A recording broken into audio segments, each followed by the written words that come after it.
Hello everyone. आज हम बात करेंगे वायरल फीवर के बारे में। बुखार तो आजकल हर किसी को होता है, लेकिन बुखार के अलग अलग टाइप्स होते हैं। अगर आपको बुखार हुआ तो वो कौन से कारण की वजह से हो रहा है? क्या वो वायरल फीवर है, या डेंगू है, या मलेरिया, या फिर टाइफाइड? क्या इनकी वजह से है तो आप उसको पता कैसे करेंगे? फ़र्क क्या है इन सब में? अलग अलग बीमारी है तो अलग क्या है इसमें? आप देखे होंगे कि आसपास के लोगों को तेज़ बुखार होता है और फिर वो किसी और को स्प्रेड हो जाता है। ऐसे धीरे धीरे करके ये पूरे एरियाज़ में कैसे फैलता है? ये वायरल फीवर कैसे फैलता है? क्या क्या लक्षण साथ में ले आते हैं और इसका उपचार क्या, सही प्रक्रिया क्या है, वो समझते हैं। मैं हूं डॉक्टर DK। चलिए शुरू करते हैं आज का वीडियो वायरल फीवर के बारे में। वायरल फीवर जो है वो वायरल इन्फेक्शन के कारण ही होता है। वायरल इन्फेक्शन के कारण आपके शरीर में टेम्परेचर बढ़ेगा और ये धीरे धीरे मॉडरेट से हाई ग्रेड की ओर बढ़ेगा। फीवर के साथ फ्लू लाइक सिम्टम्स भी होंगे, जैसे कि जुखाम, वीकनेस, हेडेक। तो ये सब कुछ फ्लू लाइक सिम्टम्स जो होते हैं कॉमनली, वो बुखार के साथ रहेगा, तो हम इसको वायरल फीवर कहते हैं। उसका जो ड्यूरेशन है वो मेनली 3 से 7 दिन तक ही रहता है। मतलब वायरल फीवर 7 दिन के अंदर, 5 से 7 दिन के अंदर ही ठीक हो जाता है। अगर उससे ज़्यादा हुआ या फिर कम हुआ तो समझ लेना ये वायरल फीवर नहीं है, कुछ और टाइप का फीवर है, जिसके लिए आपको चिंता करने की विशेष हो जाती है। और ये जो वायरल फीवर है ये मेनली वायरस के कारण और शरीर को कमज़ोर, अगर शरीर में अगर इम्यूनिटी आपके कम है, कमज़ोर इम्यूनिटी है, तो उसके कारण भी आपको वायरल इन्फेक्शन होकर वायरल फीवर हो सकता है। ठीक है, तो ये स्प्रेड होता है कैसे? इधर डायरेक्ट कांटेक्ट से हो या फिर एयर ड्रॉपलेट्स या फिर कंटामिनेशन से हो।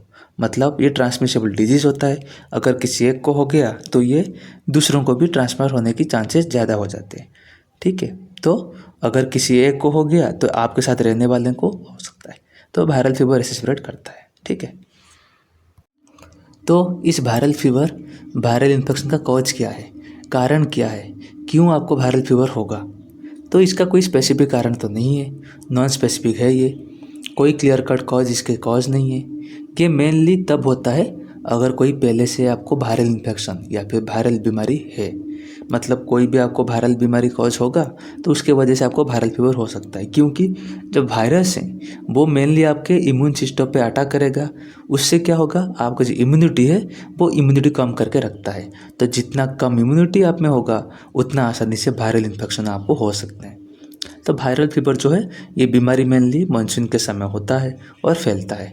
चेंज ऑफ वेदर, क्लाइमेट और टेम्परेचर, या फिर आप कोई नया जगह अगर गए हैं तो आपके शरीर में उसे एडप्ट होने में जो रेस्पॉन्ड करने का जो टाइम है वो अगर लगा देता है तो उसी बीच आपको बीमारी भी हो सकती है, जो कि मेनली वायरल फीवर को रिस्पॉन्सिबल होता है।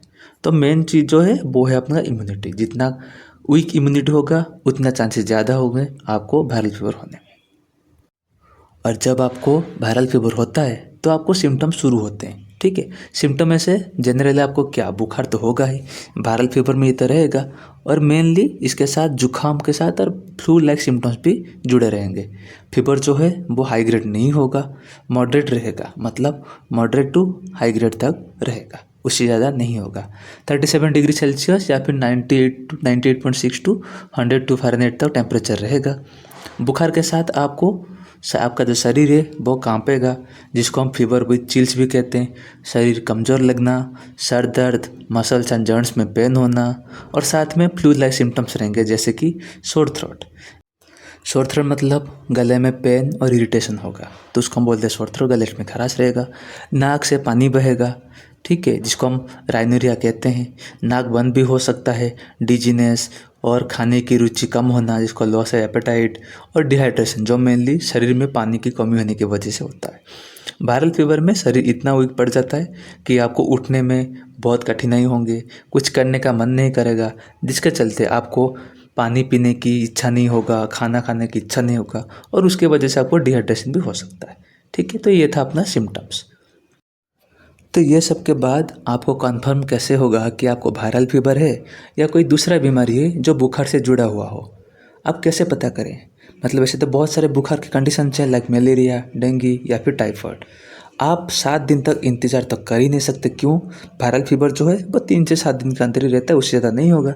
लेकिन आप तो 7 दिन तक इंतज़ार करेंगे नहीं कि वायरल फीवर अगर नहीं निकला उसके बाद तो बहुत कुछ प्रॉब्लम भी हो सकता है। तो आपको बीमारी की जाँच कैसे करना है, ठीक है? तो 3 मेन बुखार हैं, उसको डिफरेंशिएट करना है, जैसे कि malaria test, dengue NH1 antigen and IgM test और टाइफाइड टेस्ट। अगर इनमें कोई पॉजिटिव आया तो फिर वो बुखार है, ठीक है। सपोज आपको डेंगू का NH1 पॉजिटिव आया तो आपको डेंगू फीवर है। अगर आपको टाइफाइड वायरल टेस्ट करेंगे तो वो पॉजिटिव आया तो वो टाइफाइड है। अगर मलेरिया पैरासिट का टेस्ट करें और वो पॉजिटिव आया तो वो मलेरिया है, ठीक है। लेकिन अगर ये तीनों नेगेटिव आया, मतलब ये तीनों पॉजिटिव नहीं आया है, तो वो ऑब्वियसली इन तीनों में से कोई एक भी नहीं है, तो वो जो बुखार है वो वायरल फीवर के कारण ही होता है, ठीक है। तो ऐसे आप कर सकते हैं। बाकी डेंगू फीवर और टाइफाइड की फीवर में अगर जानना है आपको तो हमारे चैनल पे एक वीडियो भी है, डिस्क्रिप्शन में लिंक दिया गया है, आप डिटेल्स में जानने लिंक और क्लिक कर सकते हैं, ठीक है। तो ये सब मलेरिया को डिस्टिंग्विश करने के लिए टेस्ट है, कंपलसरी करना है, कन्फर्म में से होना है। ये सब करने के बाद आपको कुछ एडिशनल टेस्ट भी करना उचित माना जाता है, जैसे कि कंप्लीट ब्लड टेस्ट, फिर यूरिन टेस्ट, क्योंकि यूरिन जो इन्फेक्शन के कारण भी आपको बुखार हो सकता है, जिसको हम बोलते हैं यूरिनरी ट्रैक्ट इन्फेक्शन, ठीक है। तो उसके लिए यूरिन टेस्ट करने की जांच करने की बहुत ज़रूरी है। और लास्ट में लिवर फंक्शन टेस्ट जो है वो ना करें तो ही चलेगा, लेकिन कर सकते हैं, ठीक है। और वायरल कंडीशन सस्पेक्ट है तो viral marker like HIV, HCV और HBS एंटीजन जो होता है उसका टेस्ट भी आप कर सकते हैं। ये आपके लिवर एंटीजेंस हैं जो वायरल कंडीशन के लिए रेस्पॉन्सिबल होते हैं। तो ये सब डायग्नोस्टिक टेस्ट आपको करना होगा, स्पेशली फीवर के जो 3 टेस्ट मैं बोला, malaria parasite, dengue NH1 and IgM and last में टाइफाइड का वायरल टेस्ट। तो ये सबसे आपको कन्फर्म हो जाएगा कि आपको वायरल फीवर है या फिर इन्हीं फीवर में से कोई एक है, ठीक है। तो ये था अपना डायग्नोस्टिक टेस्ट के बारे में। वायरल फीवर कन्फर्म होने के बाद आपको क्या करना होगा? सबसे पहले आपको निश्चिंत रहना होगा कि कुछ डरने की विषय नहीं है, ये बीमारी ठीक हो जाएगा। तो आपको करना क्या होगा? आपको आराम की ज़रूरत होगा, ठीक है। रेस्ट जो है, अगर जितना आप सफिशिएंट रेस्ट लेंगे उतना आपको बॉडी में थोड़ा एक्टिव लगेगा, उतने एनर्जी रिस्टोर होकर रहेगा, ठीक है। तो जितने ज़्यादा रेस्ट लेंगे उतना आपके शरीर में जान भरा रहेगा। नहीं तो एक्टिविटी कुछ करेंगे, काम कुछ करेंगे तो आपको थकान होगा, आपको नींद भी नहीं आएगी और आप परेशान रहेंगे। इसके साथ सफिशिएंट पानी पीना है, जूस, ORS पानी, नींबू पानी, ये सब आप पी सकते हैं। Drinking sufficient water is highly recommended in any type of treatment condition. So पानी वगैरह सफिशिएंट पीने की बहुत ज़रूरी है। और याद रहे कि आपको खाने की रुचि नहीं होगा, लॉस ऑफ एपेटाइट आपको रहेगा वायरल फीवर में, लेकिन नहीं खाएंगे तो एनर्जी नहीं मिलेगा और आप वीक लगेंगे, कमजोरी रहेगा। तो हेल्दी खाना, प्रॉपर हाइजीन भी बहुत ज़रूरी है। और फिर कुछ होम रेमेडीज ट्रीटमेंट के तौर पे साथ में मेडिसिन आपको खाने बहुत ज़रूरी है। तो ये सब अपना ट्रीटमेंट के ऑप्शंस है जिनसे आपका वायरल फीवर जल्द से जल्द ठीक हो जाएगा। देखिए, होम रेमेडीज़ में आपको तो पता है, आप घर में घरेलू उपाय कुछ होते हैं, जैसे कि हम वार्म वाटर गार्गलिंग कर सकते हैं। उसका जो स्टीम होता है, जो भाप होता है, वो आप ले सकते हैं, उससे आपका इम्यूनिटी थोड़ा स्ट्रांग होगा, ठीक है। बाकी आप मतलब काढ़ा बना के पी सकते हैं, जिसमें अदरक डाल के, या फिर अदरक के साथ आप तुलसी भी डाल सकते हैं, हनी डाल सकते हैं। ये सब कुछ घरेलू उपाय होते हैं जिसको आप करेंगे तो ये सब आपको फ्लू लाइक सिम्टम्स जो हैं वो सब कम हो जाएगा, आपका इम्यूनिटी स्ट्रांग हो जाएगा, तो उससे वायरल फीवर जल्दी ठीक हो जाएगा, ठीक है। ये सब होम रेमेडीज़ हैं। होम रेमेडीज़ के बाद आपको ट्रीटमेंट के लिए मेडिसिन की बात करें तो क्या क्या खानी चाहिए? फीवर जो है उसके लिए तो पैरासीटामोल यूज़ किया जाता है, ये सबको पता है। एंटीपायरेटिक ड्रग होता है पैरासीटामोल, 500 मिलीग्राम का टेबलेट हो या फिर 650 मिलीग्राम का टेबलेट हो, उसके अनुसार आपको दिन में 3 या 4 बार खानी है। बुखार के मात्रा के अनुसार लेनी चाहिए, ऐसा नहीं कि जब बुखार आए तब लेनी है। दिन में आप मैक्सिमम 3 या 4 बार खा सकते हैं 24 आवर के अंदर। नहीं तो आप आइबुप्रोफेन भी खा सकते हैं। फिर नाक से अगर पानी बहता है, फ्लू लाइक सिम्टम्स है, उससे बचने के लिए आपको लिपोसिट्रिजिन, मल्टीलिक्वास्ट भी खा सकते हैं। खांसी हुई तो उसके लिए कफ सिरप, दर्द के लिए पेन किलर और विटामिन सप्लीमेंटेशन। इम्यूनिटी बढ़ाने के लिए आपको विटामिन सप्लीमेंटेशन जैसे कि विटामिन C और विटामिन B कम्प्लेक्स खाने की बहुत ज़रूरी होती है। इम्यूनिटी में इम्प्रूवमेंट होगा तो आपके शरीर में वायरल इन्फेक्शन की कमी हो सके। जितने जल्दी वायरल इन्फेक्शन कमी होगी उतने जल्दी आप ठीक हो जाएंगे। साथ में सफिशिएंट पानी, सफिशिएंट रेस्ट और खाना, ये सब करना बहुत ज़रूरी है। तो ये सब आप करेंगे तो आपको वायरल फीवर ठीक हो जाएगा।